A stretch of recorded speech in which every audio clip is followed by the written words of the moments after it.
La muerte no llegó con advertencia. Llegó en silencio, en una habitación de un país lejano, mientras ella dormía sola con cartas dobladas junto a la almohada. Cuando encontraron el cuerpo de Lee Radziwill en su apartamento de Manhattan, el 15 de febrero de 2019, los titulares dijeron lo mismo que habían dicho toda su vida. Hermana de Jackie Kennedy, muere a los 85 años. No, Lee Radziwill, diseñadora. No, Lee Radziwill, actriz. No, Lee Radziwill, mujer que construyó una vida entera tratando de escapar de una sombra que nunca dejó de seguirla. Hermana de. Esas dos palabras la persiguieron desde el momento en que su hermana mayor se casó con un senador de Massachusetts, hasta el día en que cerró los ojos por última vez. Y lo que la mayoría de la gente nunca supo, lo que los obituarios no mencionaron con suficiente claridad, es que Lee Radziwill murió sin un testamento claro, dejando atrás 2 hijos adultos, una fortuna considerablemente menor de lo que el público imaginaba, y una serie de secretos familiares que comenzaron a salir a la luz solo después de que ya no pudiera defenderse. Este no es un relato sobre glamour, es un relato sobre dinero, herencia, control y las consecuencias invisibles de vivir toda una vida en segundo lugar. Para entender quién fue Lee Radziwill y qué dejó atrás, hay que empezar por entender de dónde vino. Y de dónde vino no era riqueza, era ambición disfrazada de riqueza. Su nombre de nacimiento era Caroline Lee Bouvier. Nació el 3 de marzo de 1933 en el hospital de Southampton, Nueva York. Su hermana mayor, Jacqueline Lee Bouvier, había nacido 4 años antes, el 28 de julio de 1929. Las 2 niñas crecieron en un entorno que desde afuera parecía privilegiado, pero que por dentro estaba marcado por la tensión constante entre apariencia y realidad financiera. Su padre, John Bernoux Bouvier III, conocido como Black Jack, por su piel bronceada y su aspecto de galán, era corredor de bolsa en Wall Street.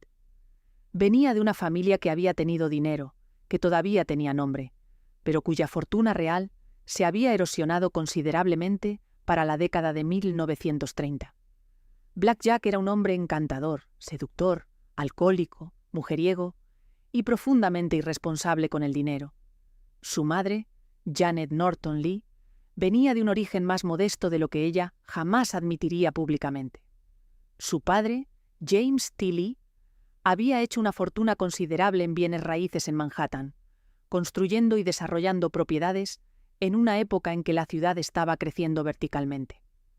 Pero los Lee no eran viejos ricos, eran nuevos ricos, lo cual en el mundo al que Janet aspiraba era una distinción que importaba enormemente. Por cierto, si te apasionan estas historias de poder, dinero y legado, aquí descubrirás documentales sobre imperios familiares, fortunas ocultas y los secretos que marcaron el rumbo del mundo.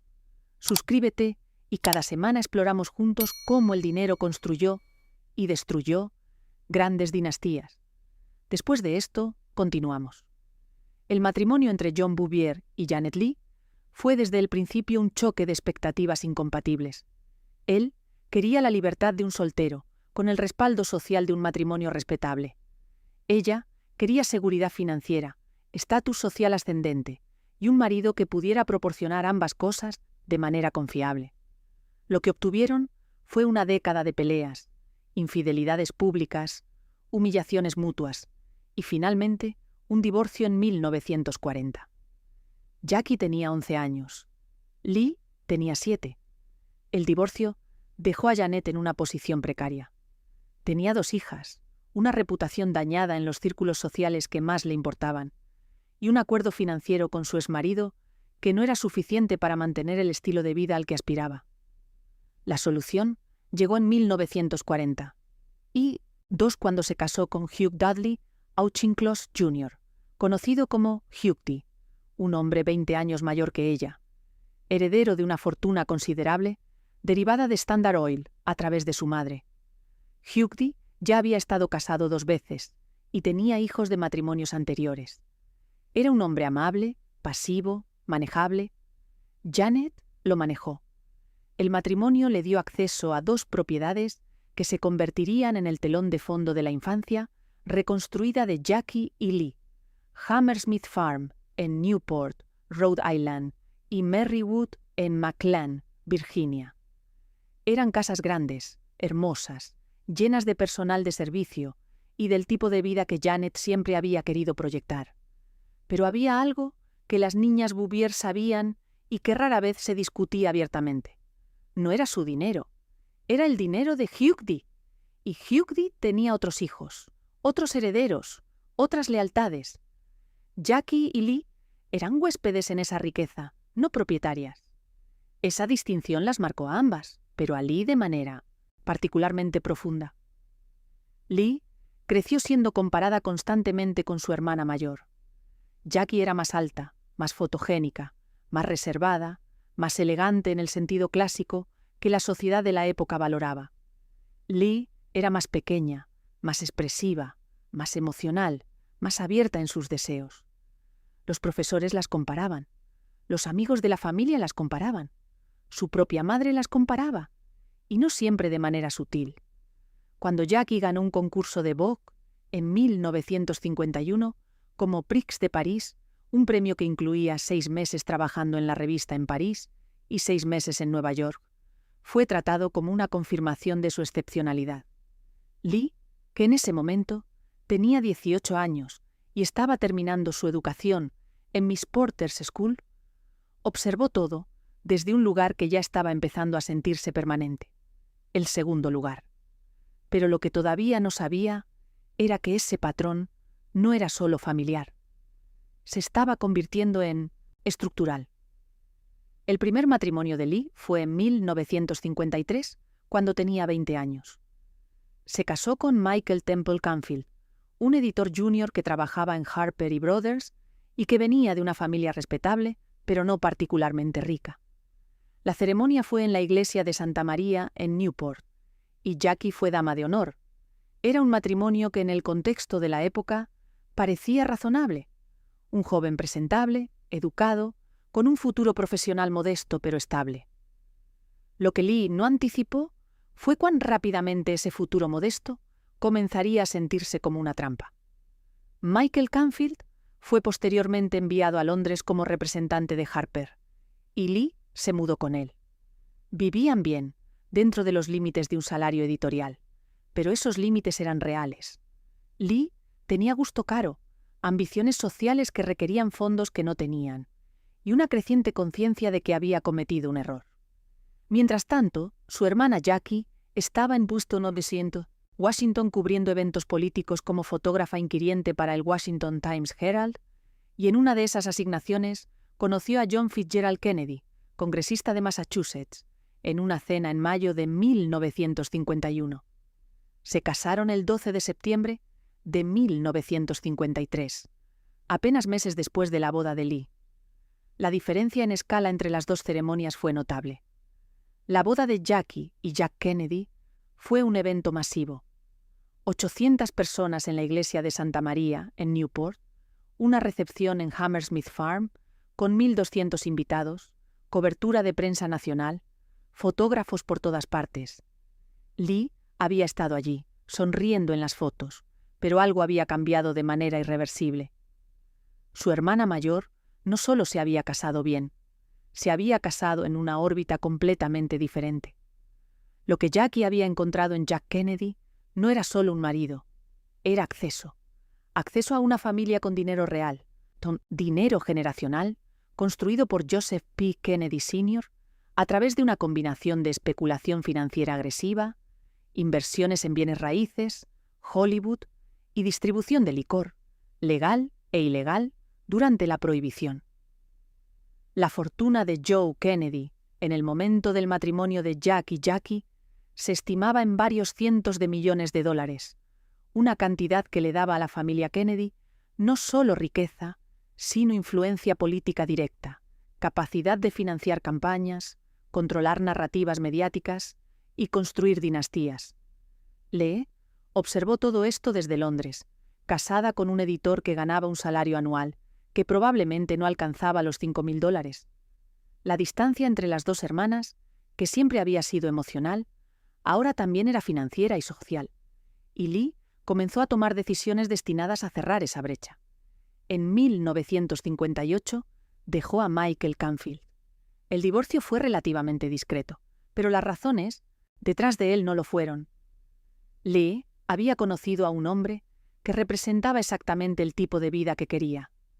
Stanislaw Albrecht Radziwiłł, conocido como Stas, un príncipe polaco exiliado que vivía en Londres y trabajaba en bienes raíces. El título de príncipe, aunque no reconocido formalmente por el gobierno polaco comunista, tenía peso social en los círculos europeos. Stas era sofisticado, bien conectado, rico por derecho propio a través de inversiones exitosas y, crucialmente, católico. El catolicismo de Stas presentaba un problema. Lee también era católica y la Iglesia no reconocía el divorcio. Si se casaba con Stas en una ceremonia civil, estaría viviendo en lo que la Iglesia consideraba pecado permanente. La solución que encontró fue obtener una anulación de su primer matrimonio, un proceso que requería argumentar que el matrimonio con Canfield nunca había sido válido sacramentalmente. La anulación fue concedida y Lee se casó con Stas Radziwiłł el 19 de marzo de 1959 en una ceremonia civil en Virginia, seguida de una ceremonia católica una vez que los trámites estuvieron completos. Ahora era la princesa Lee Radziwiłł.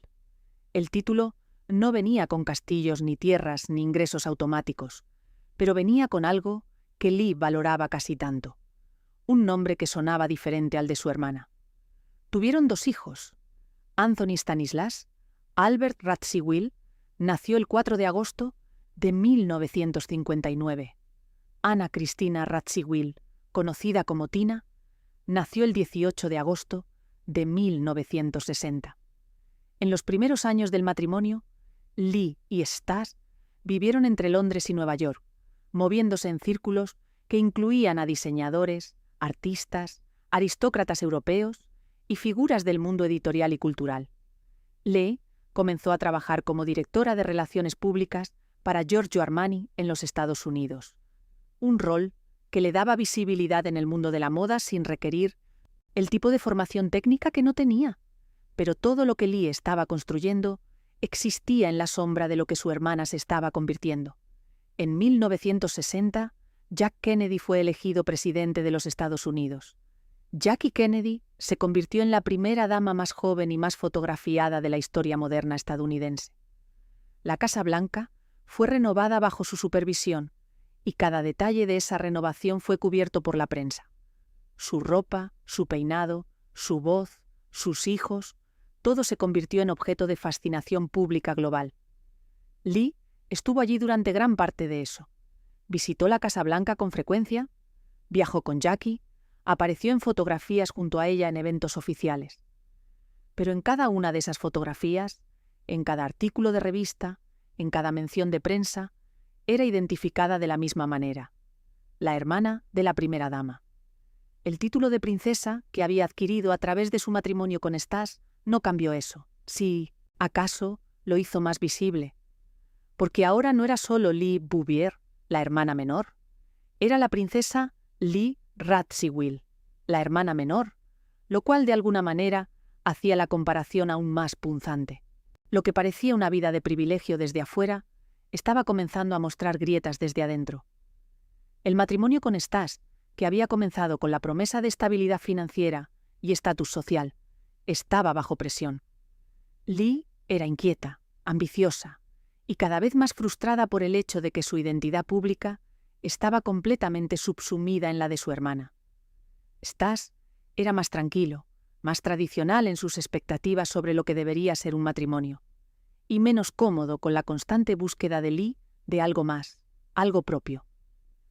Ella comenzó a pasar más tiempo sola, viajando, asistiendo a eventos sin él, cultivando amistades que eran intensas, emocionales, y en algunos casos cruzaban líneas que un matrimonio tradicional no habría tolerado. Una de esas amistades fue con Truman Capote, el escritor que en los años 60 estaba en la cúspide de su fama tras la publicación de A Sangre Fría. Capote y Lee se volvieron inseparables. Él la llamaba su musa, su princesa, su confidente. Ella encontró en él algo que no encontraba en su matrimonio. Alguien que la veía como el personaje principal de su propia historia, no como el personaje secundario de la historia de otra persona. Pero había algo que todavía no sabía, y era que esa amistad, esa intimidad, esa confianza que había depositado en Capote, eventualmente se convertiría en una de las traiciones más públicas y dolorosas de su vida. Hasta ese momento era una amistad. Ahora estaba a punto de convertirse en una herida que nunca sanaría completamente. El 22 de noviembre de 1963, John F. Kennedy fue asesinado en Dallas, Texas. Jackie Kennedy se convirtió en viuda a los 34 años y en el proceso de ese duelo público se convirtió en algo más grande que una primera dama. Se convirtió en un ícono global de gracia bajo presión, de dignidad en el sufrimiento, de una imagen cuidadosamente construida de fortaleza femenina que resonó en todo el mundo. Lee estuvo con ella durante esos días. Voló a Washington inmediatamente después del asesinato, estuvo en la Casa Blanca durante el funeral, caminó detrás del ataúd en la procesión. Las fotografías de esos días muestran a las dos hermanas juntas, vestidas de negro, con velos, rodeadas de jefes de Estado y multitudes en duelo.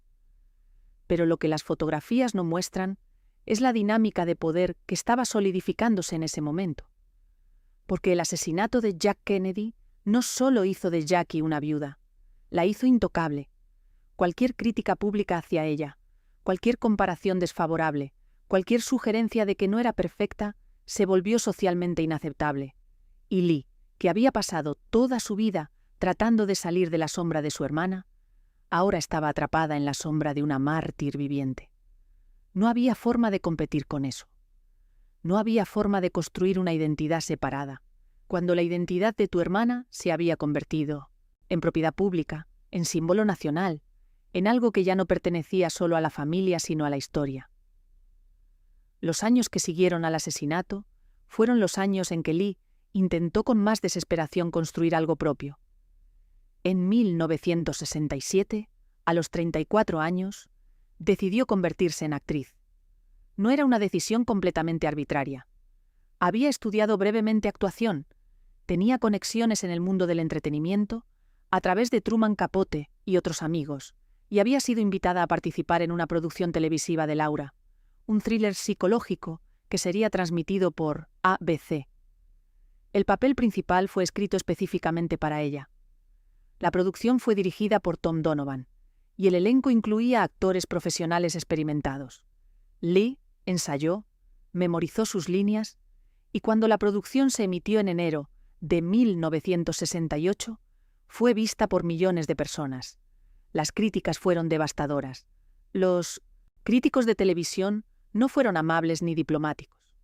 Escribieron que su actuación era rígida, poco convincente, que carecía de la formación técnica necesaria, que era evidente que había conseguido el papel por su nombre y no por su talento. Un crítico escribió que verla actuar era como ver a alguien leer un guión en voz alta, en lugar de interpretarlo. Otro sugirió que su único logro real era demostrar que el privilegio no podía comprar habilidad. Lee quedó destrozada. Había invertido emocionalmente en la idea de que esto podría ser su salida, su identidad separada, su prueba de que era algo más que la hermana de Jackie Kennedy. Y el mundo le había dicho, de manera muy pública, que no lo era. Intentó de nuevo. En 1969 aceptó un papel en una producción de teatro en Chicago de The Philadelphia Story, la obra que había sido un vehículo icónico para Katharine Hepburn. Lee interpretó el papel principal, Tracy Lord, una heredera de 1900, la alta sociedad atrapada entre tres hombres y sus propias expectativas sobre lo que debería ser su vida. La ironía del casting no pasó desapercibida para nadie.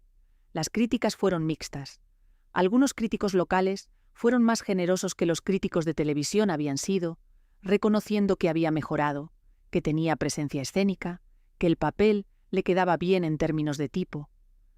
Otros fueron igual de duros, señalando que su voz era demasiado suave para el teatro, que carecía del entrenamiento vocal necesario, que estaba claramente nerviosa. La producción tuvo una temporada corta y no se trasladó a Broadway, como algunos habían especulado que podría hacerlo. Lee no volvió a actuar profesionalmente después de eso. El experimento había terminado, y lo que quedó fue una confirmación pública de algo que ella había temido toda su vida: que sin el apellido, sin las conexiones, sin la sombra de su hermana, no tenía una identidad profesional sostenible. Lo que no imaginaba era que el fracaso de su carrera como actriz sería solo el comienzo de una década que la vería perder casi todo lo que había construido. El matrimonio con Stas Radziwiłł, que había estado bajo tensión durante años, comenzó a colapsar de manera más visible a finales de los años 60. Lee estaba pasando cada vez más tiempo en Nueva York, Stas en Londres. Había otras personas en la vida de ambos, relaciones que no eran secretas dentro de sus círculos sociales, aunque nunca fueron confirmadas públicamente. Para Lee, una de las relaciones más significativas y más comentadas fue con Aristóteles Onassis, el magnate naviero griego, que en ese momento era uno de los hombres más ricos del mundo. Onassis había hecho su fortuna en el transporte marítimo, construyendo una flota de petroleros en las décadas posteriores a la Segunda Guerra Mundial, en un momento en que el petróleo estaba convirtiéndose en el recurso más estratégicamente valioso del planeta. Su riqueza se estimaba en cientos de millones de dólares, y su estilo de vida era legendario. Yates, islas privadas, fiestas con jefes de Estado y estrellas de cine, una presencia constante en las páginas de sociedad de los periódicos internacionales. Lee conoció a Onassis a través de su hermana. Jackie y Onassis se habían conocido en los años 50, y después del asesinato de Jack Kennedy, Onassis había ofrecido a Jackie el uso de su yate, el Christina, como refugio. Lee estuvo presente en varios de esos viajes, y en algún momento, entre 1964 y 1967, la relación entre Lee y Onassis se volvió algo más que amistad.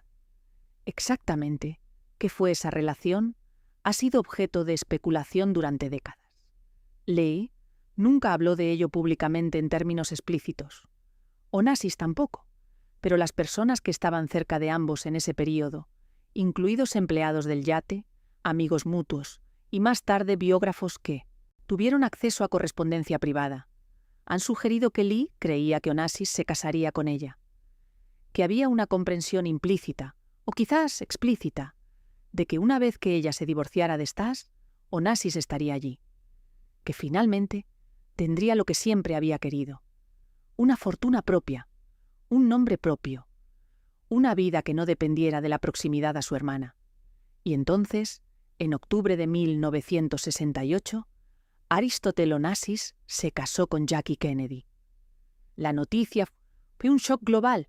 Jackie Kennedy, la viuda más famosa del mundo, el símbolo de la gracia estadounidense, se casaba con un magnate griego divorciado que era 23 años mayor que ella, que no era estadounidense, que no era católico en el sentido que importaba a la prensa, y cuya riqueza era de un tipo completamente diferente al dinero Kennedy. La prensa estadounidense reaccionó con algo cercano al escándalo.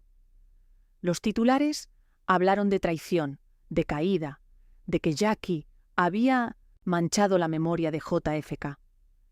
Pero por debajo de todo ese ruido había una transacción financiera muy clara. Onassis ofreció a Jackie seguridad económica absoluta.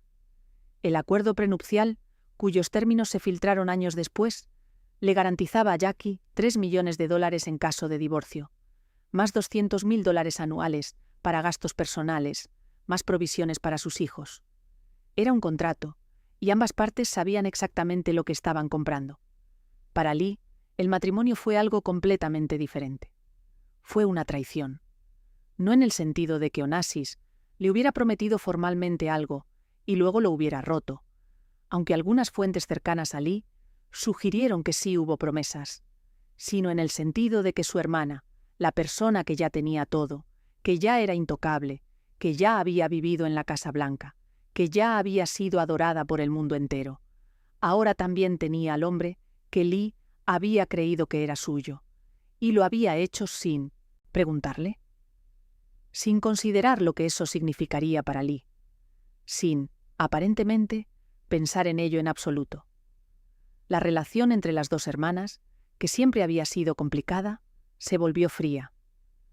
No se rompió completamente, porque las familias como la de ellas no se rompen de maneras visibles, pero algo fundamental se quebró y nunca se reparó del todo.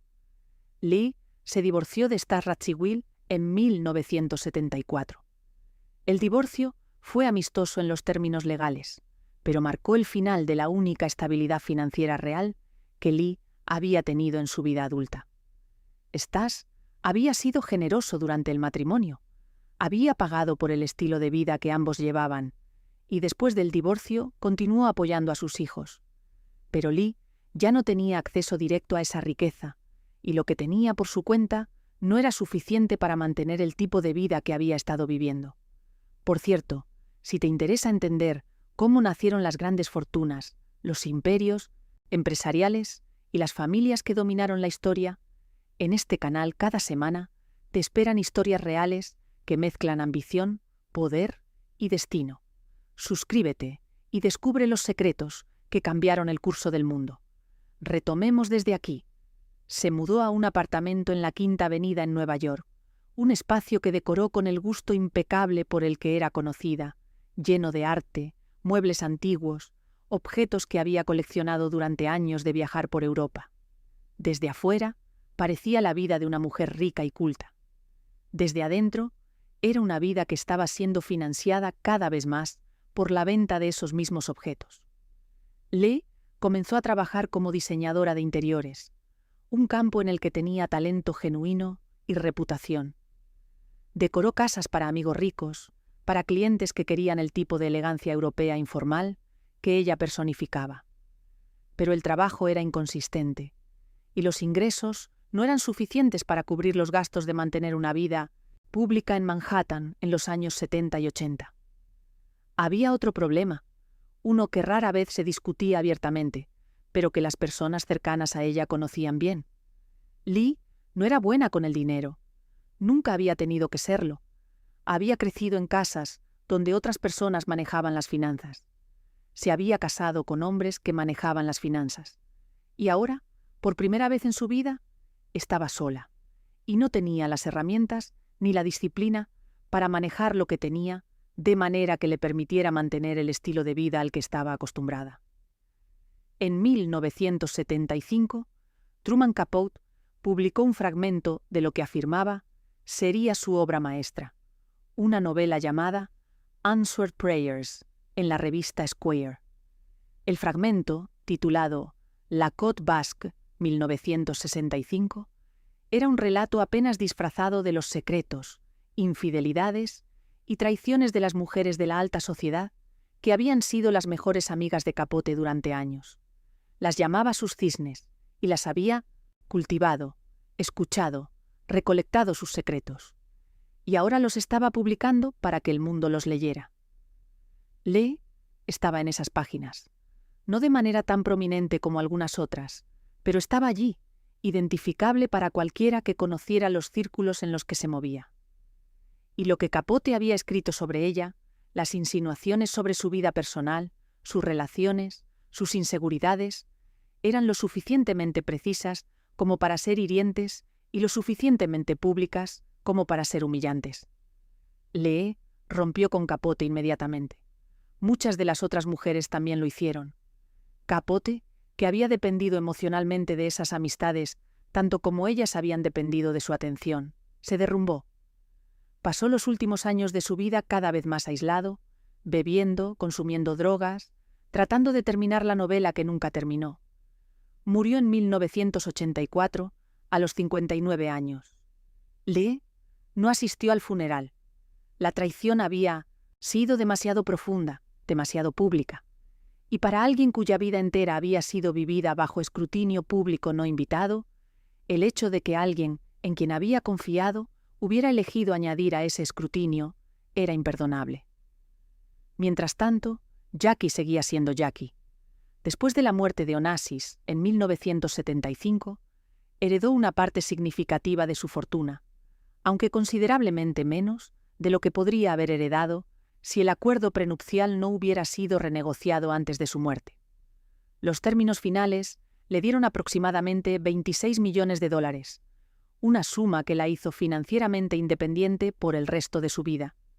Ella se mudó de vuelta a Nueva York, comenzó a trabajar como editora en Viking Press y luego en Doubleday, y construyó una vida que era privada, disciplinada y en sus propios términos. Murió el 19 de mayo de 1994 de linfoma no-Hodgkin. Tenía 64 años. Su funeral fue un evento nacional. El presidente Clinton asistió. Las calles de Nueva York estaban llenas de personas que habían salido solo para estar presentes en el momento en que su ataúd pasara. Lee estuvo allí, vestida de negro, caminando detrás del ataúd, junto a los hijos de Jackie, Caroline y John Jr. Pero incluso en la muerte de su hermana, Lee era identificada de la misma manera que siempre había sido, la hermana de Jackie Kennedy. Y lo que todavía no sabía el público era que la muerte de Jackie dejaría a Lee en una posición financiera aún más precaria de lo que ya estaba, porque Jackie, en su testamento, dejó su fortuna principalmente a sus dos hijos, Caroline Kennedy y John F. Kennedy Jr.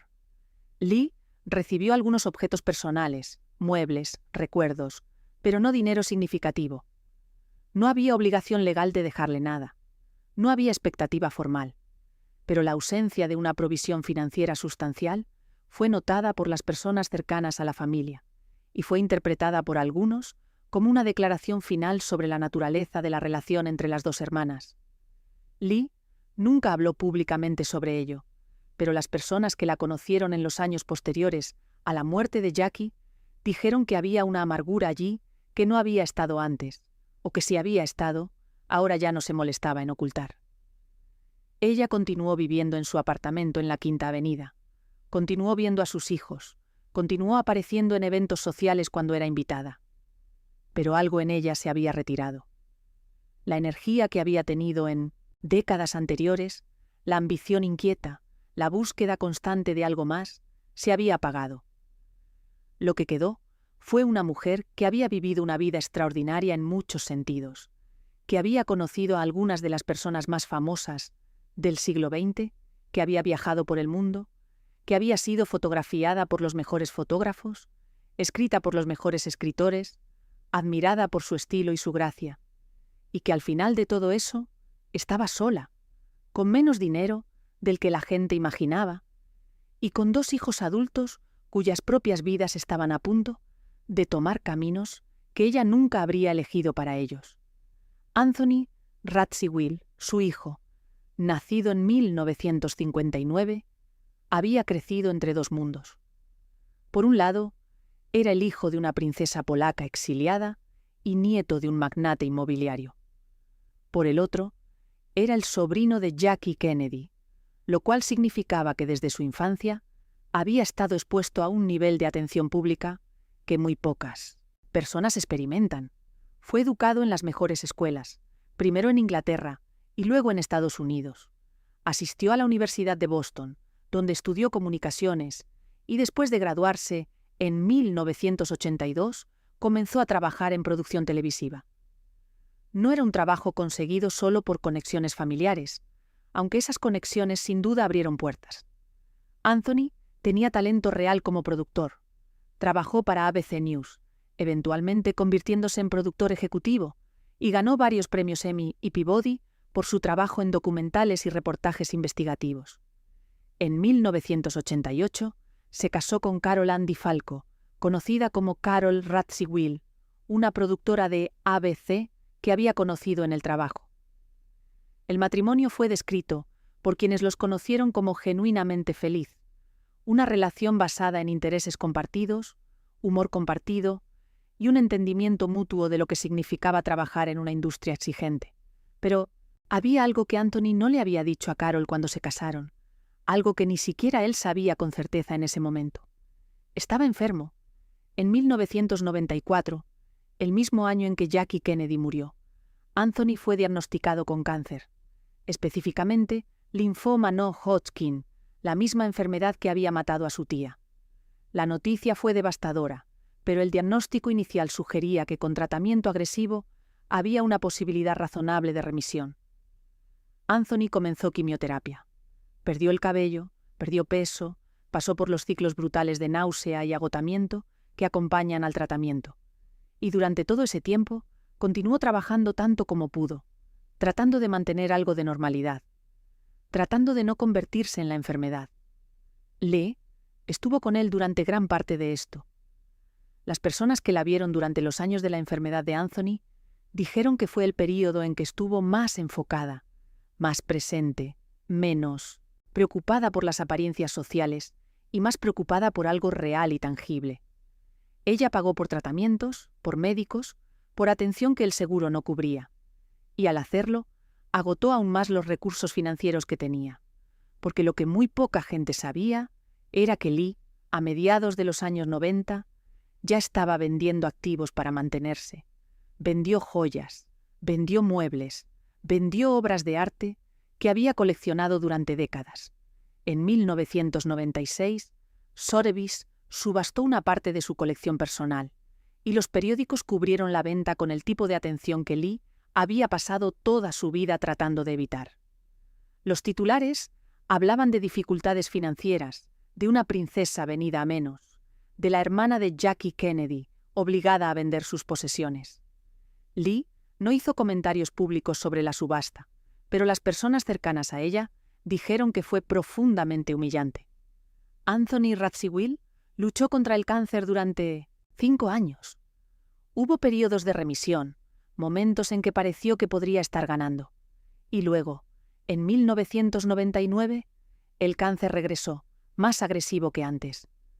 En julio de ese año, su primo John F. Kennedy Jr., el hijo de Jackie, murió en un accidente de avión junto con su esposa, Caroline Bessette, y la hermana de ella, Lauren.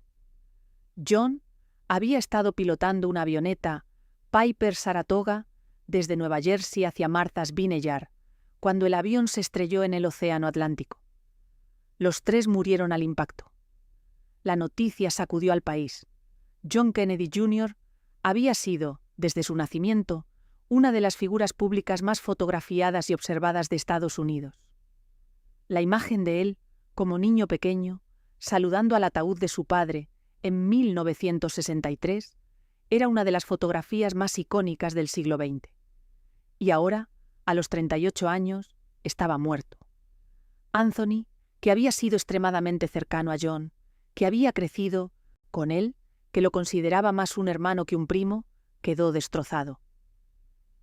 Asistió al funeral en una silla de ruedas, demasiado débil para caminar.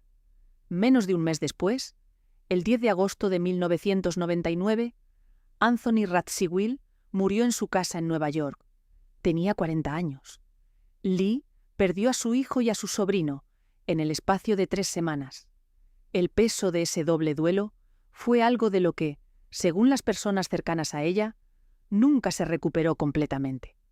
Carol Radziwiłł, la viuda de Anthony, escribió un libro de memorias en 2005 titulado What Remains, en el que describió los últimos años de la vida de Anthony, la relación con John Kennedy Jr. y el impacto de ambas muertes. El libro fue un éxito de ventas y fue elogiado por su honestidad emocional. Carol también se convirtió en personalidad de televisión, uniéndose al elenco del reality show The Real Housewives of New York City en 2011, donde permaneció durante 6 temporadas. Su presencia en el programa trajo atención renovada a la familia Radziwiłł, aunque no siempre del tipo que Lee habría deseado. Lee rara vez hablaba públicamente sobre Carol, después de la muerte de Anthony. Hubo informes de tensión entre ellas, particularmente después de que Carol publicó el libro, que Lee sintió que revelaba demasiado sobre asuntos privados familiares. Pero nunca hubo una ruptura pública, solo una distancia que creció con el tiempo. La hija de Lee, Anna Cristina Radziwiłł, conocida como Tina, tomó un camino completamente diferente al de su hermano. Nacida en 1960, creció en el mismo entorno de privilegio transatlántico que Anthony, pero mientras él se inclinó hacia los medios y la producción, Tina se inclinó hacia algo más privado. Se casó 3 veces, Su primer matrimonio fue en 1988 con Ottavio Arancio, un profesor de neurociencia. Ese matrimonio terminó en divorcio. Su segundo matrimonio fue con Carmine Curley, un músico. También terminó en divorcio. Su tercer matrimonio, con Jasper Curley, un cirujano plástico, duró más tiempo, pero eventualmente también terminó. Tina tuvo 3 hijas a lo largo de esos matrimonios: Anna, Eugenia y Tazio. Y a diferencia de su madre, que había pasado gran parte de su vida tratando de estar en el centro de la atención pública, Tina hizo todo lo posible por evitarla. Vivió en los Hamptons, trabajó ocasionalmente en moda y diseño, pero en gran medida se mantuvo fuera de los titulares. Su relación con Lee era, según quienes conocían a ambas, complicada. Había amor, pero también había patrones repetidos de la generación anterior: comparaciones, expectativas no cumplidas, tensiones financieras. Lee había esperado que sus hijos tuvieran vidas más estables, más seguras de lo que la suya había sido. Y en muchos sentidos, ambos habían luchado con exactamente los mismos problemas que ella: identidad, dinero, la sombra de un apellido famoso. Los últimos años de la vida de Lee fueron marcados por un retiro gradual de la vida pública. Continuó viviendo en su apartamento en la Quinta Avenida, rodeada de los objetos que no había vendido, las fotografías de las personas que había conocido, los recuerdos de una vida que había sido extraordinaria en su alcance, pero frustrante en su ejecución. Ella envejeció de la manera en que las mujeres de su generación y clase envejecían: con gracia visible, con cirugías que no se discutían, con una negativa a ceder completamente a la invisibilidad que la cultura reserva para las mujeres mayores. Pero su salud estaba declinando. Fumó durante la mayor parte de su vida adulta y en sus últimos años desarrolló problemas respiratorios crónicos. También hubo indicios, nunca confirmados públicamente durante su vida, de que estaba experimentando algún nivel de deterioro cognitivo. Las visitas de amigos se volvieron menos frecuentes, las apariciones públicas cesaron casi por completo, y cuando murió el 15 de febrero de 2019 fue en privado, en su apartamento, aparentemente de causas naturales relacionadas con la edad. Tenía 85 años. La noticia de su muerte fue cubierta por los medios internacionales, pero la cobertura fue notablemente breve. Los obituarios la describieron como diseñadora de interiores, socialité, exactriz y hermana de Jacqueline Kennedy Onassis. Algunos mencionaron su matrimonio con el príncipe Stanislaw Radziwiłł. Algunos mencionaron su amistad con Truman Capote. Casi todos mencionaron su estilo, su elegancia, las fotografías icónicas que habían sido tomadas de ella a lo largo de las décadas por fotógrafos como Richard Avedon y Cecil Beaton. Pero muy pocos profundizaron en lo que su vida realmente había sido: una lucha constante por la identidad separada, por el reconocimiento independiente, por algo que fuera suyo y no reflejado de la luz de otra persona. Y muy pocos informaron sobre el estado real de su patrimonio, que resultó ser considerablemente más pequeño de lo que casi cualquiera había anticipado. Cuando se hizo público el contenido del testamento de Lee Radziwiłł, o más precisamente la falta de un testamento claro y completo, comenzó a emerger una imagen de sus finanzas que sorprendió incluso a las personas que la habían conocido bien. Lee había vivido durante décadas con la apariencia de riqueza considerable. Vivía en uno de los códigos postales más caros de Manhattan. Se vestía con ropa de diseñador, viajaba, entretenía, y sin embargo, al momento de su muerte, su patrimonio estaba valuado en aproximadamente $4 millones. Esa cifra requiere contexto. Para una persona promedio, $4 millones es una fortuna significativa. Pero para alguien que había vivido como Lee Radziwiłł había vivido, en los círculos en los que se había movido, con los gastos que había tenido, era una cantidad que indicaba décadas de gasto que excedía los ingresos. El apartamento en la Quinta Avenida, que había sido su residencia principal durante años, no era de su propiedad, era alquilado. Los muebles y objetos de arte que quedaban eran valiosos, pero muchos de los más valiosos ya habían sido vendidos en las décadas anteriores. Lo que quedó fue dividido entre sus 2 hijos supervivientes, Tina y los herederos de Anthony a través de Carol. Pero había algo más en el testamento, o más precisamente en la ausencia de claridad en el testamento, que generó tensión. Lee había hecho múltiples versiones de su testamento a lo largo de los años, y no todas eran consistentes entre sí. Hubo disputas, nunca completamente públicas, pero lo suficientemente conocidas dentro de los círculos legales y familiares, sobre qué versión debería tener precedencia, sobre si ciertos objetos habían sido prometidos a ciertas personas, sobre si Lee había estado en plena capacidad mental cuando firmó la versión final. Esas disputas eventualmente se resolvieron fuera de los tribunales, pero dejaron una grieta adicional en una familia que ya había experimentado más que su parte de pérdida y conflicto.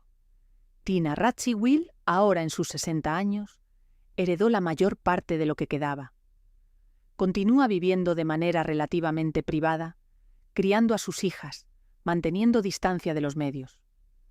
Carol Radziwiłł, quien después de su tiempo en reality televisión, se retiró en gran medida de la vida pública.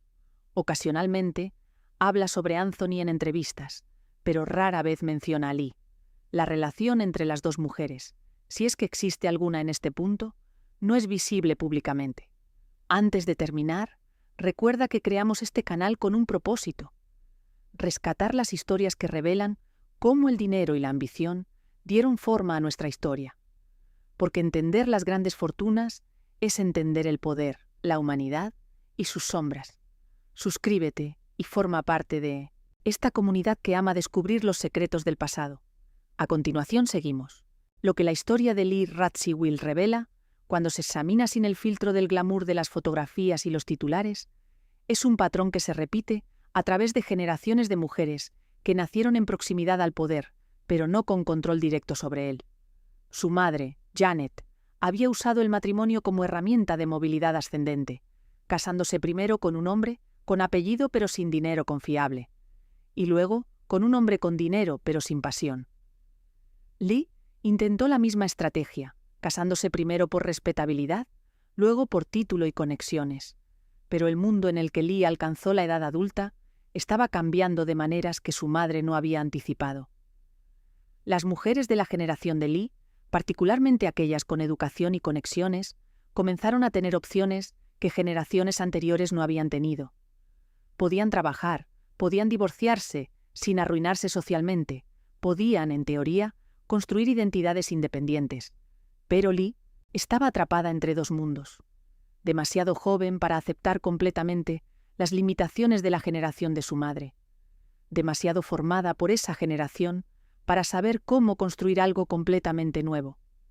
Sus intentos de actuar, de diseñar, de trabajar, fueron todos esfuerzos genuinos por crear una identidad profesional. Pero también fueron esfuerzos hechos sin la preparación, la disciplina o, francamente, la necesidad económica que obliga a la mayoría de las personas a desarrollar habilidades comercializables. Lee nunca tuvo que trabajar para sobrevivir hasta que fue demasiado tarde para aprender cómo hacerlo de manera sostenible.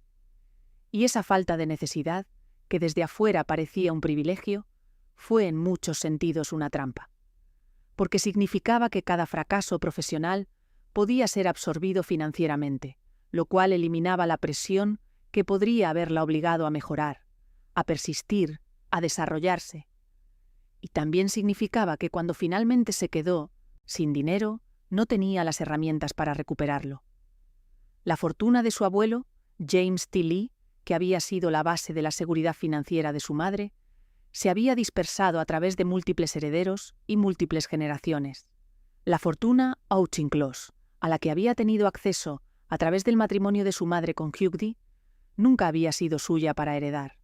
Los Auchincloss tenían sus propios hijos, sus propias líneas de sucesión, y cuando Hugh murió, en 1976, lo que quedó de su patrimonio fue dividido entre una red compleja de herederos en la que Lee y Jackie eran periféricas, no centrales. El dinero que Lee había recibido de sus propios matrimonios había sido gastado, invertido mal o simplemente consumido por el costo de mantener una vida que siempre había sido más cara de lo que sus ingresos reales podían sostener. Y luego estaba la cuestión de Jackie. porque la verdad incómoda que recorre toda la historia de Lee Radziwill es que su hermana mayor, quien también había comenzado sin fortuna propia, quien también había usado el matrimonio como estrategia de ascenso, terminó con todo. Jackie se casó con un Kennedy, lo cual le dio acceso a una de las fortunas políticas más poderosas de Estados Unidos. Cuando Jack Kennedy fue asesinado, se convirtió en una figura intocable, lo cual le dio un tipo diferente de capital. Capital cultural, capital simbólico, la capacidad de controlar su propia narrativa, de maneras que muy pocas personas pueden, y cuando se casó con Onassis, aseguró su independencia financiera permanente. Jackie nunca tuvo que vender sus posesiones en subasta. Jackie nunca tuvo que preocuparse por el alquiler. Jackie murió con decenas de millones de dólares, que dejó a sus hijos, asegurando que la próxima generación de Kennedys también estaría protegida. Lee, que había hecho muchas de las mismas elecciones que Jackie, que había seguido muchas de las mismas estrategias, terminó con casi nada. ¿Por qué? Parte de la respuesta es suerte. Jackie tuvo la suerte de casarse con el hombre que se convirtió en presidente. Tuvo la suerte, si se puede llamar suerte, de que su marido fuera asesinado de una manera que la convirtió en mártir por asociación. Tuvo la suerte de que Onassis, cuando finalmente decidió casarse, la eligiera a ella en lugar de a Lee. Pero parte de la respuesta también es elección. Jackie fue más disciplinada, fue más estratégica, fue más dispuesta a jugar el juego a largo plazo, a aceptar las limitaciones de ciertos roles si esos roles le daban lo que necesitaba. Lee fue más impulsiva, más emocional, más abierta sobre lo que quería. Y en el mundo en el que vivían, esa apertura fue castigada. Las mujeres que querían demasiado abiertamente, que se negaban a ocultar su ambición detrás de la máscara de la gracia pasiva, eran juzgadas más duramente. Y Lee fue juzgada constantemente por una vida que desde ciertos ángulos parecía frívola, autoindulgente, desperdiciada. Pero desde otros ángulos parecía algo diferente, el esfuerzo desesperado de una mujer inteligente y capaz por encontrar un lugar en un mundo que la había definido desde su nacimiento como secundaria. Los hijos de Lee, Anthony y Tina, heredaron partes de esa lucha. Anthony, que construyó una carrera legítima y respetada en el periodismo televisivo, que se casó por amor, que luchó contra el cáncer con una valentía que las personas que lo conocieron describieron como extraordinaria. Murió antes de poder ver qué tipo de vida podría haber construido si hubiera tenido más tiempo. Tina, que se casó y divorció múltiples veces, que crió 3 hijas, que eligió la privacidad sobre la fama, está viviendo una vida que en muchos sentidos replica los patrones de su madre. Matrimonios que no duran, búsqueda de estabilidad que permanece esquiva, una relación complicada con un apellido que abre puertas, pero también crea expectativas imposibles. Las 3 hijas de Tina, Anna, Eugenia y Tadzio, nacidas en las décadas de 1990 y 2000, son la 4ª generación desde Janet Leigh, y están creciendo en un mundo que es radicalmente diferente del mundo en el que su bisabuela, su abuela, incluso su madre crecieron. Tienen acceso a educación, a carreras, a opciones que las mujeres de generaciones anteriores no tenían. Pero también llevan un apellido que viene con historia, con expectativas, con la sombra de una tía abuela que fue primera dama y una abuela que pasó su vida tratando de no ser definida por esa relación. Hasta ahora, las 3 han mantenido perfiles relativamente bajos. No hay escándalos públicos, no hay carreras en el entretenimiento, no hay matrimonios con figuras públicas de alto perfil. Eso puede cambiar o puede no cambiar. Pero lo que es claro es que la fortuna que una vez fluyó a través de esta familia, el dinero que James T. Lee construyó en Midvine, bienes raíces de Manhattan, el dinero que Hugh Auchincloss heredó de Standard Oil, el dinero que Aristóteles Onassis acumuló en transporte marítimo, casi nada de eso llegó a esta generación. Lo que llegó fueron nombres, historias, fotografías en archivos y la carga de ser descendientes de personas famosas sin los recursos financieros que generalmente acompañan a ese tipo de fama. Es una posición peculiarmente moderna. Visibilidad sin capital, reconocimiento de nombre sin patrimonio, historia sin herencia. La pregunta de qué pasará con los hijos y nietos de Lee Radziwiłł es en muchos sentidos la misma pregunta que ha perseguido a las familias estadounidenses de clase alta durante generaciones. ¿Cuánto tiempo puede durar el estatus sin el dinero que originalmente lo creó? En el caso de la familia Bouvier Radziwiłł, la respuesta parece ser no mucho. Tina Radziwiłł, ahora en sus 60 años, vive cómodamente pero no extravagantemente. Trabaja cuando necesita trabajar. Sus hijas están siendo criadas con educación y oportunidades, pero no con fideicomisos que les garanticen independencia financiera de por vida. Están, en otras palabras, en la posición en la que la mayoría de las personas de clase media, alta estadounidense se encuentran. Necesitan construir sus propias vidas, sus propias carreras, sus propias fuentes de ingresos. El apellido puede abrir algunas puertas, pero no puede pagar las cuentas. Esa es una realidad que Lee Radziwiłł entendió dolorosamente en sus últimos años, y es una realidad que su hija y nietas están navegando ahora. Pero hay otra capa en esta historia que vale la pena examinar, y es la cuestión de qué tipo de riqueza realmente importa a largo plazo. Porque si se mide la vida de Lee Radziwiłł únicamente en términos de acumulación financiera, fue un fracaso. Murió con una fracción de lo que había tenido acceso en su juventud y dejó a sus herederos sin la seguridad financiera que las fortunas generacionales están destinadas a proporcionar. Pero si se mide en otros términos, el cuadro es más complicado. Lee conoció algunas de las personas más interesantes e influyentes del siglo XX. Viajó extensamente, vivió en múltiples países, habló varios idiomas, desarrolló un ojo para el diseño y la estética que era genuinamente sofisticado. Tuvo amistades profundas, amores apasionados, experiencias que la mayoría de las personas nunca tendrán. Y crió 2 hijos que, a pesar de las tragedias que enfrentaron, fueron por todas las cuentas personas decentes, trabajadoras, amadas por quienes los conocieron. Eso no es nada, pero tampoco es lo que ella quería. Lo que ella quería, lo que pasó toda su vida persiguiendo, era reconocimiento independiente. Quería ser conocida por algo que fuera suyo, no por ser la hermana de alguien más, y en eso fracasó. No porque no fuera capaz, no porque no fuera inteligente o talentosa, sino porque las estructuras del mundo en el que vivió, las formas en que la fama y el dinero y el poder funcionaban en su época, no le dieron las herramientas o el espacio para tener éxito en esos términos. La relación entre dinero e identidad en la vida de Lee Radziwiłł es inseparable. Cada decisión importante que tomó, cada matrimonio, cada divorcio, cada intento de carrera, cada mudanza, estaba moldeada por consideraciones financieras que rara vez eran discutidas abiertamente, pero que siempre estaban presentes. Se casó con Michael Canfield cuando era joven porque parecía una opción segura y respetable, pero lo dejó cuando quedó claro que su salario nunca le daría el tipo de vida que quería.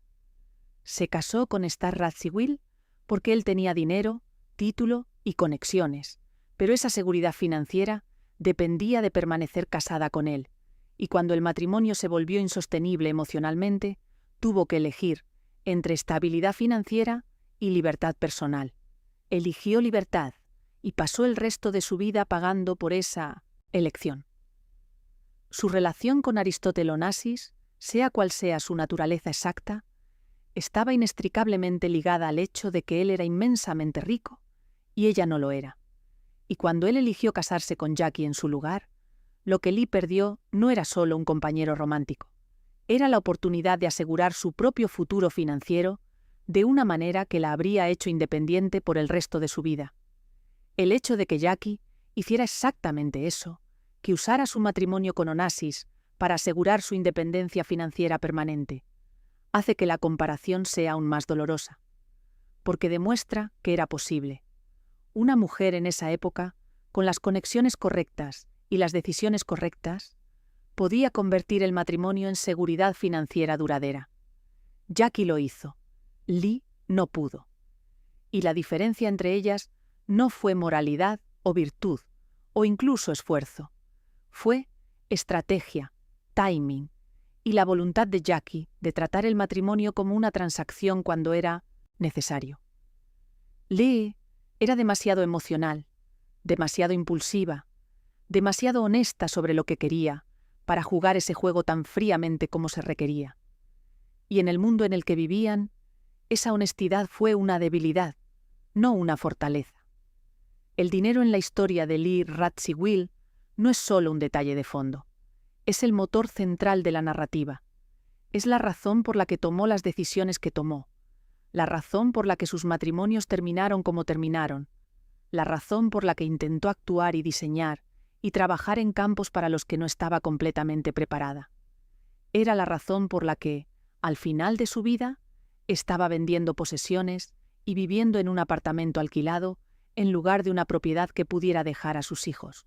Y es la razón por la que sus hijos, Anthony y Tina, crecieron con todos los marcadores externos de privilegio, educación en las mejores escuelas, acceso a círculos sociales de élite, un apellido reconocido, pero sin la red de seguridad financiera que generalmente acompaña a esos marcadores. Anthony trabajó, y trabajó duro, construyendo una carrera en periodismo televisivo que fue respetada por sus propios méritos.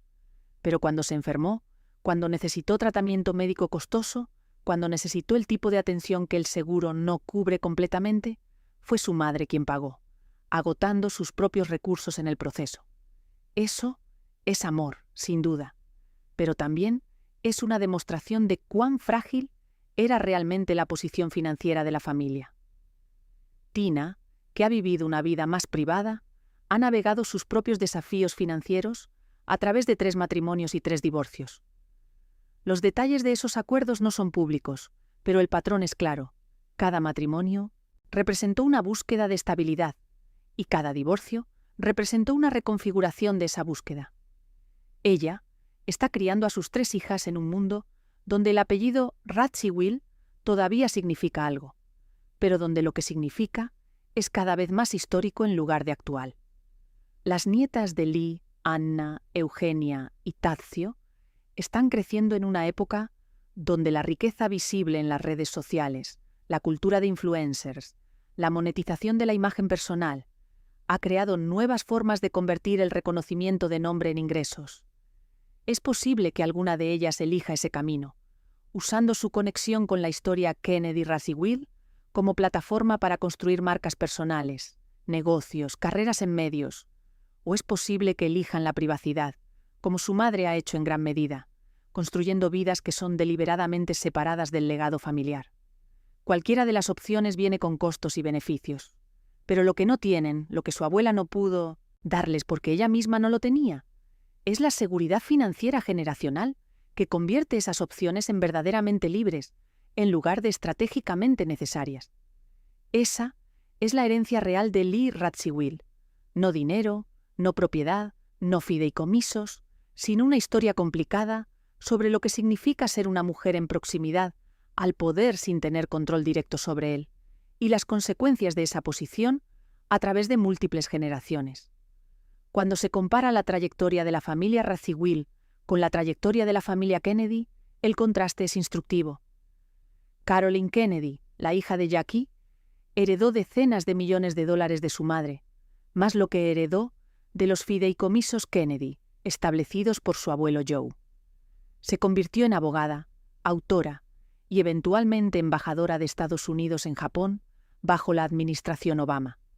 Se casó con Edwin Schlossberg, un diseñador y artista, y juntos criaron 3 hijos que ahora son adultos, con sus propias carreras. La familia vive con seguridad financiera absoluta, el tipo de seguridad que permite elecciones de carrera basadas en interés en lugar de necesidad. John F. Kennedy, Jr., antes de su muerte, también había heredado sustancialmente. Fundó la revista George, que aunque no fue un éxito financiero masivo, fue posible porque tenía el capital para arriesgar. Su viuda, Caroline Bessette, no tuvo hijos, por lo que su parte de la herencia Kennedy eventualmente fluyó de regreso a la familia. El punto es que el dinero Kennedy, a pesar de las tragedias que han golpeado a esa familia repetidamente, ha permanecido intacto y ha sido transmitido. El dinero Radziwiłł, o más precisamente la falta de él, cuenta una historia diferente, cuenta la historia de lo que sucede cuando el acceso al poder y la riqueza es prestado en lugar de poseído, cuando depende del matrimonio en lugar de la herencia directa, cuando se gasta más rápido de lo que se repone, y cuando las decisiones emocionales repetidamente triunfan sobre la planificación financiera estratégica. Hay una escena que las personas cercanas a Lee en sus últimos años han descrito, y que captura algo esencial sobre cómo terminó su vida. Ella estaba en su apartamento, rodeada de fotografías enmarcadas. Fotografías de ella con Jackie en la Casa Blanca. Fotografías de ella con Truman Capote antes de la ruptura. Fotografías de ella con diseñadores famosos, con aristócratas europeos, con sus hijos cuando eran pequeños. Las paredes estaban llenas de recuerdos de una vida extraordinaria, pero los muebles que quedaban eran cada vez menos. Los objetos de arte que habían llenado las habitaciones habían sido vendidos uno por uno. Y ella estaba allí, una mujer en sus 80 años, todavía elegante, todavía con el ojo para el estilo que siempre había tenido, pero viviendo en un espacio que se estaba vaciando gradualmente a su alrededor. Esa imagen, de una mujer rodeada de evidencia de lo que había sido pero sin los recursos para mantenerlo, es quizás la imagen más honesta de lo que la vida de Lee Radziwiłł realmente fue. No era una princesa en un castillo. Era una mujer que había tenido acceso temporal a varios castillos, pero que nunca había poseído ninguno. Los secretos oscuros de Lee Radziwiłł, los que los titulares prometían cuando murió, no eran en realidad secretos en el sentido convencional. No había cuentas bancarias ocultas en paraísos fiscales. No había fortunas escondidas. No había revelaciones escandalosas sobre crímenes o traiciones. Los secretos eran más mundanos y, en cierto sentido, más tristes. El secreto era que ella estaba quebrada, o cerca de estarlo, durante las últimas décadas de su vida. El secreto era que había vendido casi todo lo de valor que poseía, solo para mantener la apariencia de la vida que había vivido. El secreto era que el apartamento glamoroso en la Quinta Avenida era alquilado, no propio. El secreto era que dependía de la generosidad ocasional de amigos ricos, de trabajos esporádicos de diseño, de la venta de objetos personales para cubrir gastos que su ingreso regular no podía manejar. El secreto era que cuando murió no había suficiente dinero para dejar a sus hijos y nietos el tipo de herencia que las personas que conocían su apellido habrían asumido que existía. Y el secreto más oscuro de todos, el que rara vez se discute abiertamente, pero que permea cada aspecto de su historia, era que ella sabía todo esto. Sabía que estaba viviendo por encima de sus medios. Sabía que estaba agotando recursos que no podía reponer. Sabía que estaba dejando a sus hijos sin la red de seguridad que ella misma había deseado toda su vida, y no pudo, o no quiso, cambiar el patrón, porque cambiar el patrón habría significado admitir públicamente que no era quien el mundo pensaba que era. Habría significado mudarse a un apartamento más pequeño, vivir de manera más modesta, dejar de asistir a ciertos eventos, dejar de vestirse de cierta manera, dejar de mantener la imagen que había sido su único activo consistente durante décadas. Y para Lee, esa imagen era inseparable de su identidad. Sin ella, ¿quién era? Sin el título de princesa, sin los vestidos de diseñador, sin el apartamento en la dirección correcta, sin las conexiones sociales que requerían mantener cierto estilo de vida, ¿qué quedaba? Esa pregunta la aterrorizaba demasiado como para enfrentarla directamente. Entonces continuó, año tras año, manteniendo la fachada, incluso cuando la estructura detrás de ella se estaba derrumbando. El destino de sus dos hijos, la pregunta que los titulares plantearon, ya está en gran medida determinado. Anthony murió en 1999. Su legado es el trabajo que hizo en periodismo, los premios que ganó, las personas que lo amaron y el libro de memorias que su viuda escribió sobre él. No tuvo hijos, por lo que no hay descendientes directos que lleven su nombre.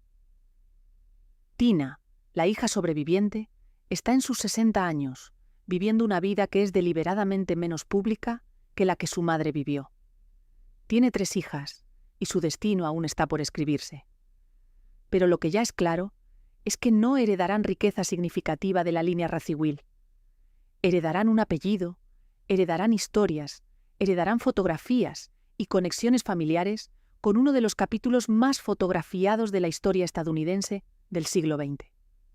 Pero no heredarán dinero, y en el sistema económico en el que vivimos, donde la riqueza generacional es el mecanismo principal por el cual el privilegio se transmite de una generación a la siguiente, eso importa enormemente.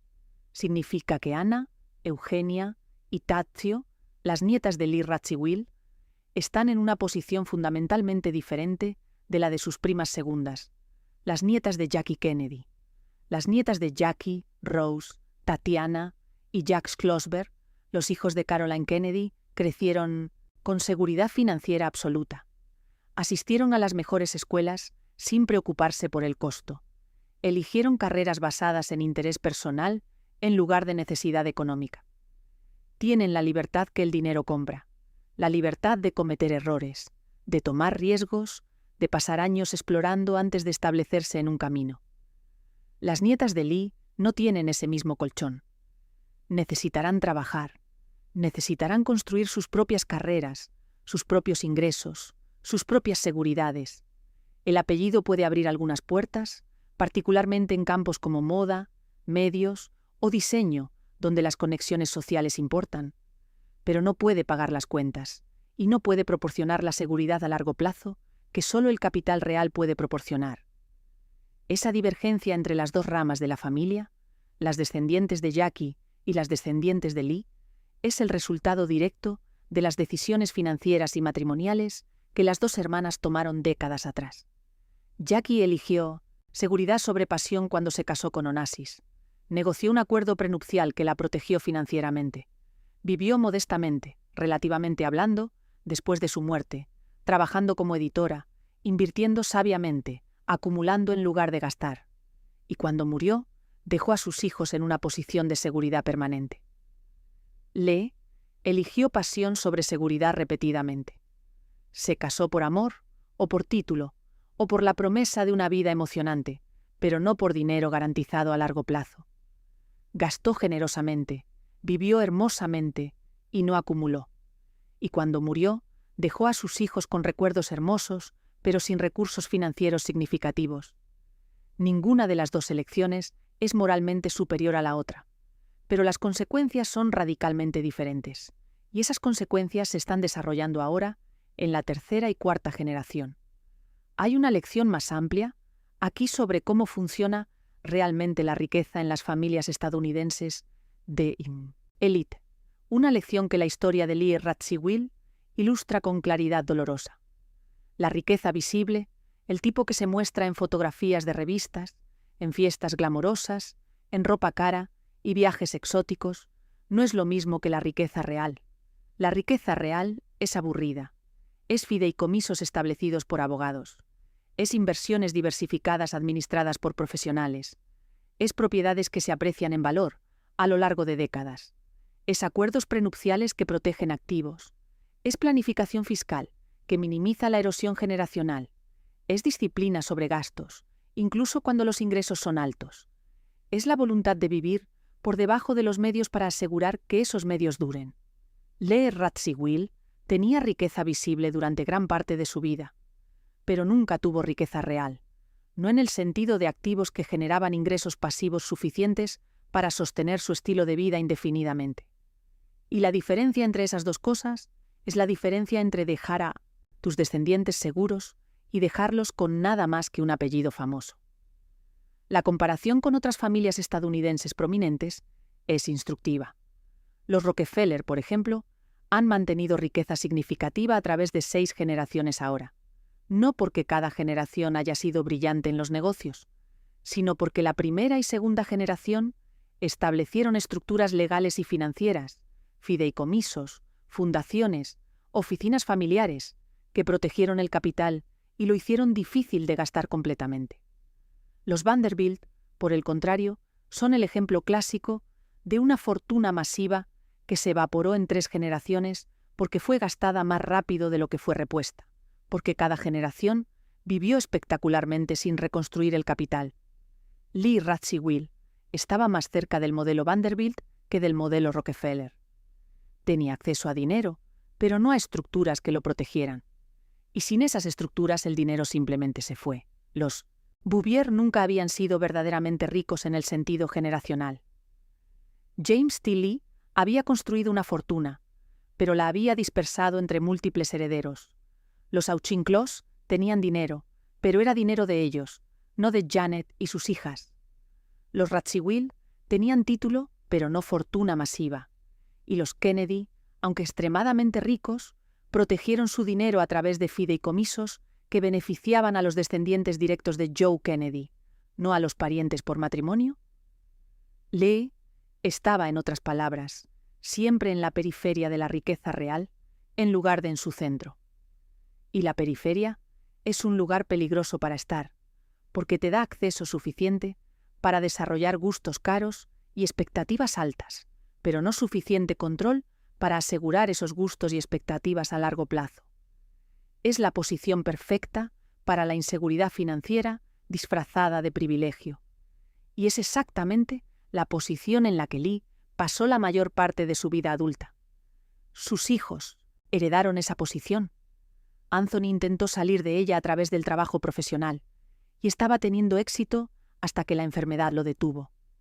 Tina ha navegado a través de matrimonios, como su madre hizo, buscando estabilidad que ha demostrado ser esquiva, y sus nietas están comenzando sus vidas adultas en esa misma periferia, con un apellido que suena impresionante, con conexiones que pueden ser útiles, pero sin el capital que convierte esas ventajas en seguridad duradera. ¿Qué significa todo esto para el futuro? Significa que la historia de Lee Radziwill, que durante su vida fue contada principalmente como una historia sobre glamour y tragedia, y vivir a la sombra de una hermana más famosa, eventualmente será recontada como una historia sobre dinero, sobre cómo se gana, cómo se pierde, cómo se transmite, y qué sucede cuando no se transmite.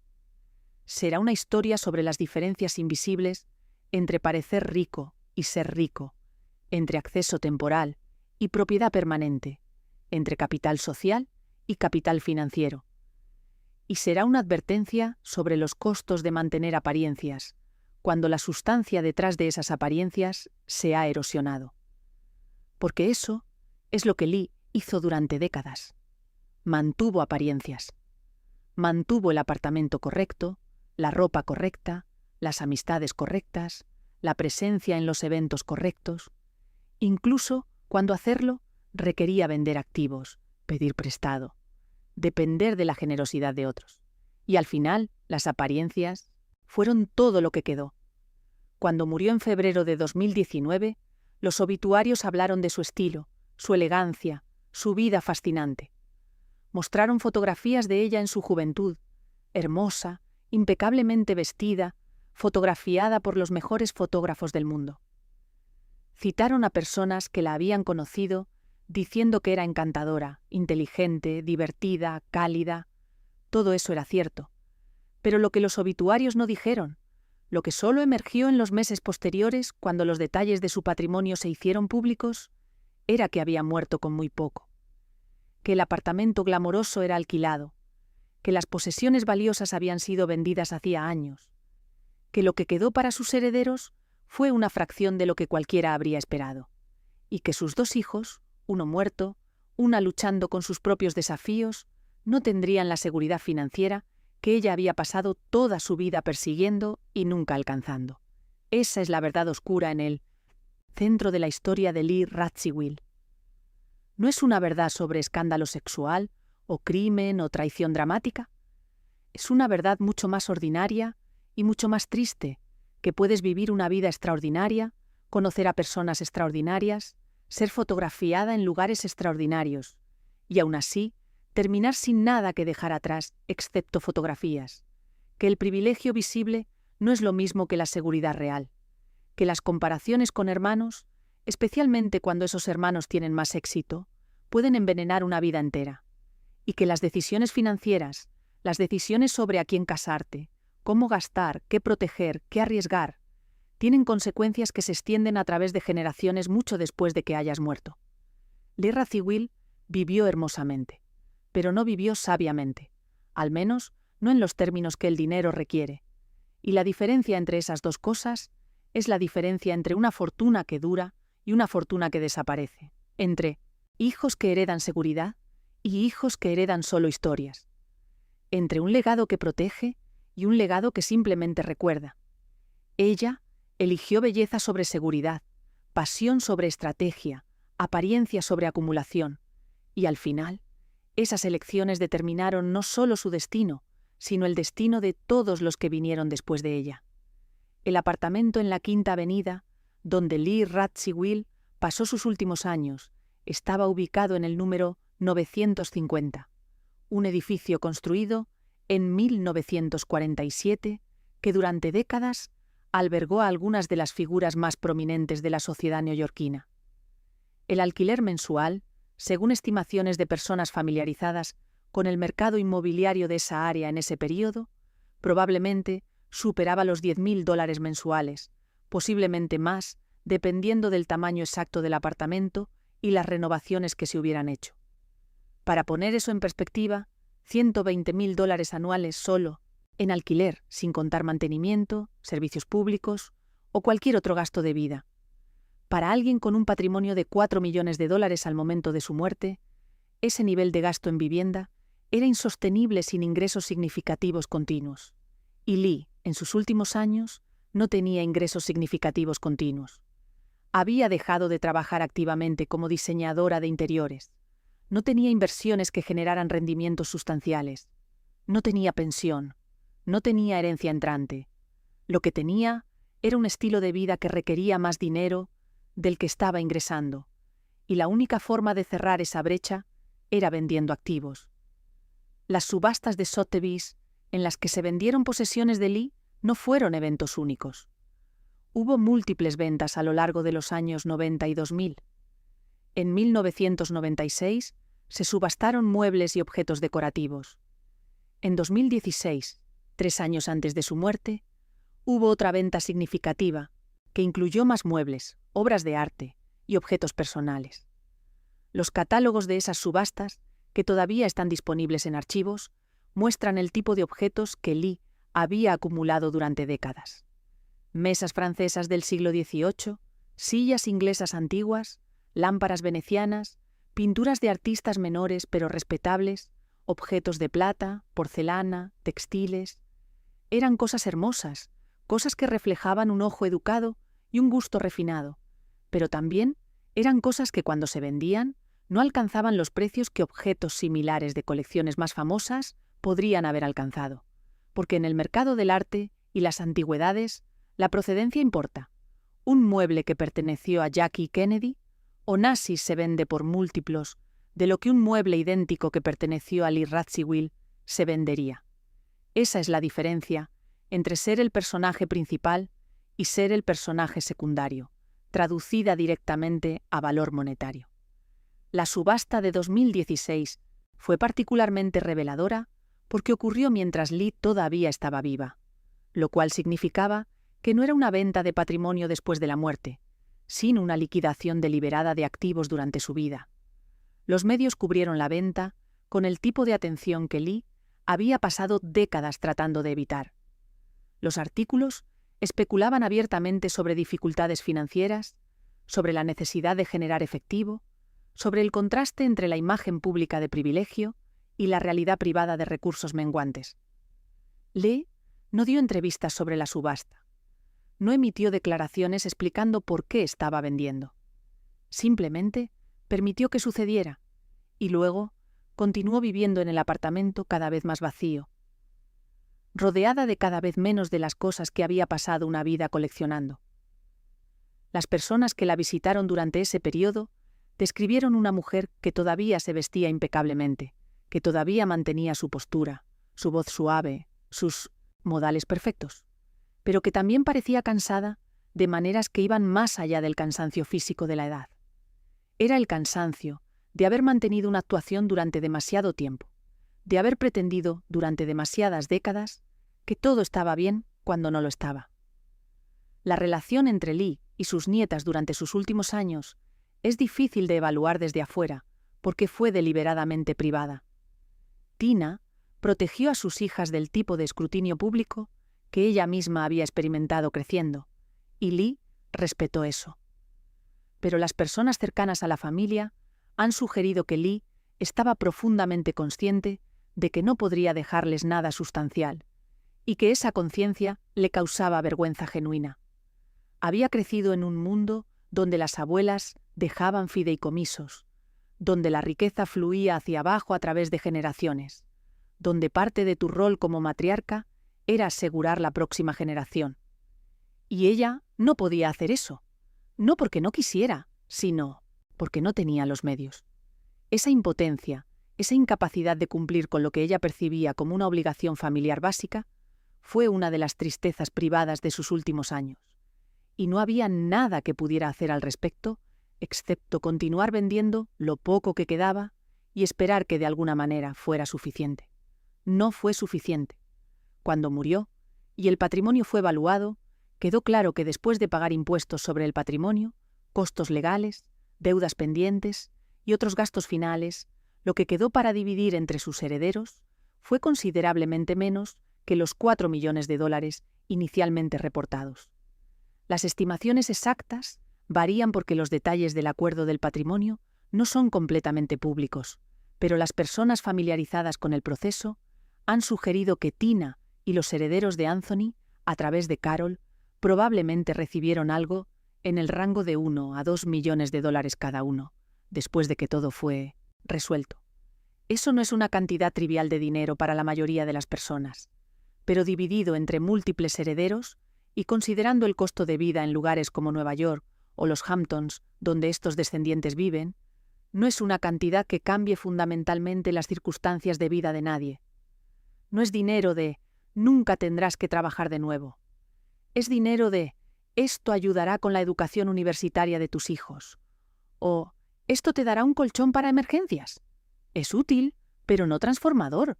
Y para una familia con el apellido Radziwill, con las conexiones Kennedy, con la historia que llevan, la brecha entre lo que el mundo asume que tienen y lo que realmente tienen es enorme. Esa brecha crea su propio conjunto de presiones, porque cuando llevas un apellido famoso, cuando las personas asumen que eres rica, hay expectativas sobre cómo debes vivir, dónde debes vivir, cómo debes vestirte, a qué eventos debes asistir, y cumplir con esas expectativas cuesta dinero.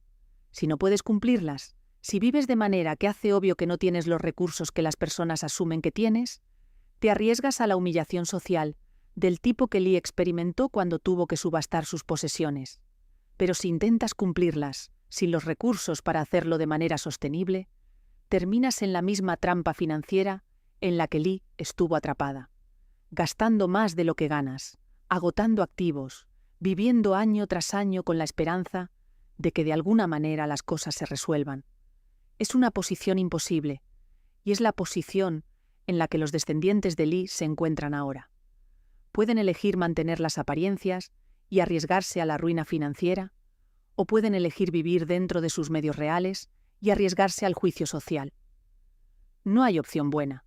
La historia de Lee Radziwill es en última instancia una historia sobre las limitaciones del capital social en ausencia de capital financiero.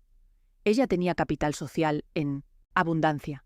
Conocía a las personas correctas, había estado en los lugares correctos, tenía el apellido correcto, entendía los códigos de comportamiento de la élite internacional, pero el capital social por sí solo no paga las cuentas. No puede ser depositado en un banco. No genera intereses. No puede ser heredado de manera que proteja a las generaciones futuras. Solo el capital financiero real puede hacer esas cosas. Y Lee nunca tuvo suficiente capital financiero para convertir su capital social en seguridad duradera.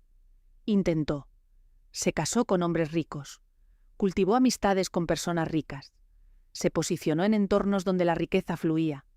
Pero el matrimonio sin un acuerdo financiero sólido es una apuesta. Y ella perdió esa apuesta 2 veces. Las amistades con personas ricas no te hacen rico, a menos que esas personas elijan darte dinero. Y la mayoría no lo hace. Y estar en entornos donde la riqueza fluye no significa que fluya hacia ti, a menos que tengas algo que ofrecer a cambio que las personas con dinero valoren lo suficiente como para pagar.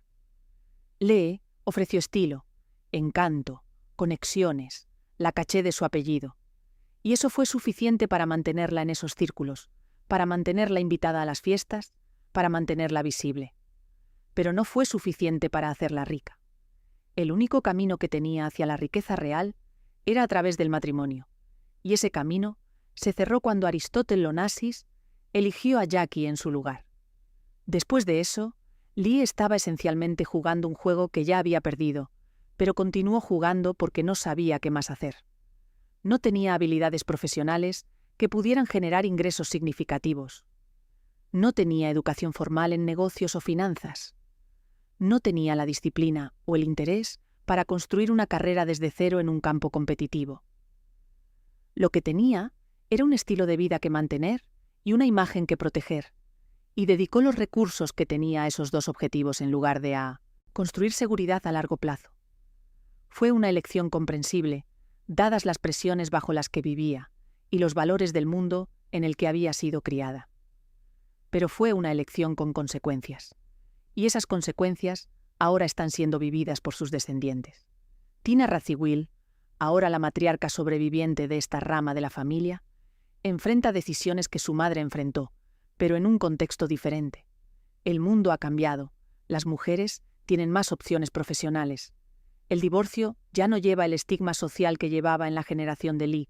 La riqueza visible en las redes sociales ha creado nuevas formas de monetizar la fama y las conexiones. Pero los fundamentos económicos no han cambiado. Todavía necesitas ingresos que excedan los gastos. Todavía necesitas acumular activos que generen rendimientos. Todavía necesitas planificar para el largo plazo, en lugar de vivir solo en el presente. Y si no haces esas cosas, terminas en el mismo lugar donde Lee terminó, sin nada que dejar a la próxima generación, excepto historias y fotografías. Tina ha sido más privada que su madre, lo cual sugiere que ha aprendido algo de los errores de Lee. Pero también ha tenido 3 matrimonios que terminaron en divorcio, lo cual sugiere que algunos patrones son difíciles de romper. Sus hijas, Anna, Eugenia y Tadzio, están ahora en sus 20 y 30 años, la edad en que las decisiones sobre educación, carrera, matrimonio, comienzan a tener consecuencias a largo plazo. Si eligen carreras en campos bien remunerados, si se casan con socios financieramente estables, si viven por debajo de sus medios y acumulan activos, pueden romper el patrón que ha definido a esta familia durante 3 generaciones. Pueden ser las primeras en convertir el apellido Radziwiłł en seguridad financiera real en lugar de solo reconocimiento social. Pero si siguen los patrones de sus antecesoras, si priorizan estilo de vida sobre acumulación, si se casan por amor, o título o emoción en lugar de seguridad, si gastan más rápido de lo que ganan, terminarán en el mismo lugar. Y el ciclo continuará en la 5ª generación, y luego en la 6ª, hasta que eventualmente el apellido mismo deje de significar algo porque habrá pasado demasiado tiempo desde que alguien con ese nombre hizo algo notable. Ese es el destino que espera a las familias que pierden su riqueza, pero mantienen su nombre. Irrelevancia gradual, seguida de olvido. Los Radziwiłł no están allí todavía, pero están en el camino. La comparación con otras ramas de familias conectadas a los Kennedy es instructiva aquí. Los Schreiber, descendientes de Eunice Kennedy y Sargent Schreiber, han mantenido prominencia a través de una combinación de servicio público, trabajo en medios y matrimonios estratégicos. Maria Schreiber se casó con Arnold Schwarzenegger, lo cual trajo riqueza masiva de su carrera en cine y negocios antes de que se divorciara. Sus hijos tienen seguridad financiera de múltiples fuentes. Los Lawford, descendientes de Patricia Kennedy y Peter Lawford, tuvieron más dificultades, con algunos miembros de esa familia luchando con adicción y problemas financieros, pero otros encontrando estabilidad.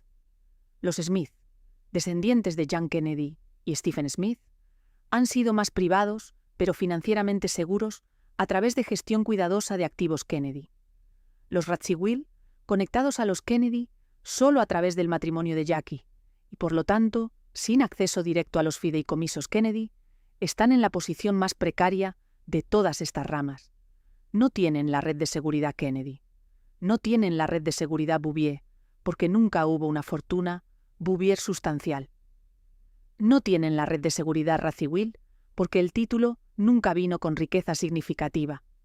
Están, en otras palabras, solos de maneras que otras ramas de la familia extendida no están. Y eso hace que sus elecciones en las próximas décadas sean críticas, porque esta es probablemente la última generación en la que el apellido Radziwiłł y la conexión Kennedy significarán lo suficiente como para abrir puertas. En 20 o 30 años, cuando Anna, Eugenia y Tadzio estén en sus 40 y 50, la era Kennedy habrá retrocedido lo suficiente en la historia como para que las personas más jóvenes no tengan memoria emocional de ella. Jackie Kennedy será una figura histórica, no una memoria viva. Lee Radziwiłł será, en el mejor de los casos, una nota al pie, y el apellido dejará de tener el poder que todavía tiene ahora.